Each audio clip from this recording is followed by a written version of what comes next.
Welcome back to the Lights Out podcast, bedtime stories for boys and girls around the world. Good evening, boys and girls. Are you ready for bed? I think you are. Are you all snuggled up and ready for another Lights Out bedtime story?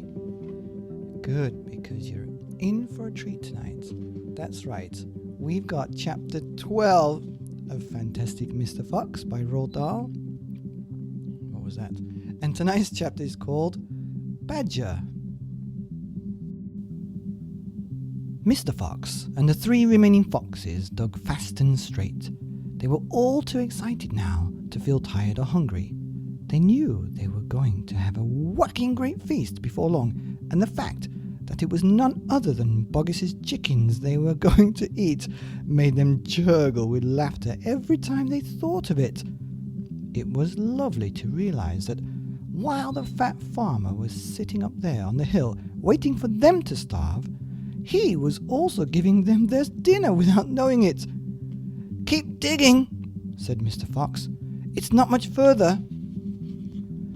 All of a sudden, a deep voice above their heads said, "Who goes there?" The foxes jumped. They looked up quickly and they saw, peeking through a small hole in the roof of the tunnel, a long, black, pointed, furry face. "Badger!" cried Mr. Fox. "Foxy!" cried Badger. "My goodness me! I'm glad I found someone at last. I've been digging around in circles for 3 days and nights, and I haven't the foggiest idea where I am." Badger made the hole in the ceiling bigger and dropped down beside the foxes. A small badger, his son, dropped down after him. "Haven't you heard what's happening up there on the hill?" Badger said excitedly. "It's chaos! Half the wood has disappeared, and there are men with guns all over the countryside. None of us can get out. Even at night, we're all starving to death." "Who is we?" asked Mr. Fox. "All us diggers. That's me and Mole and Rabbit and all our wives and children.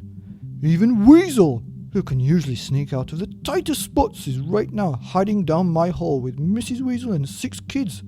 What on earth are we going to do, Foxy? I think we're finished." Mr. Fox looked at his 3 children and smiled. The 3 children smiled back at him, sharing his secret. "My dear old Badger," he said, "this mess you're in, it's all my fault."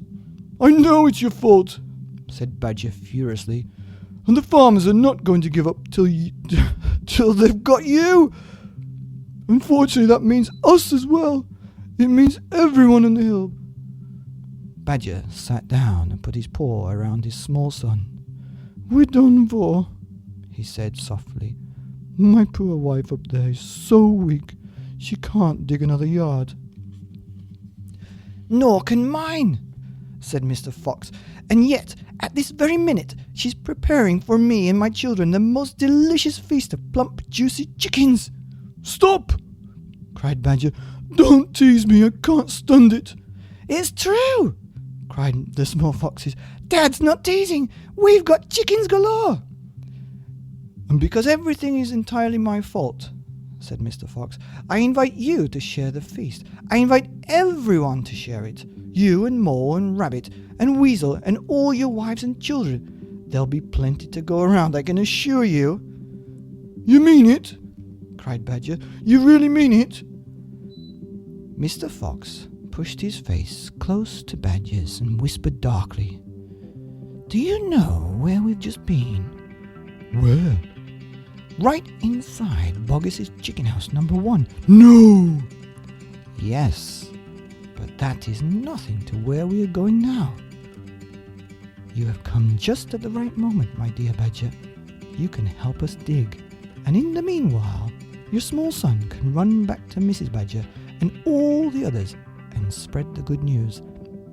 Mr. Fox turned to the small badger and said, "Tell them they are invited to a fox's feast. Then bring them all down here and follow this tunnel and back until you find my home." "Yes, Mr. Fox," said the small badger. "Yes, sir. Right away, sir. Oh, thank you, sir."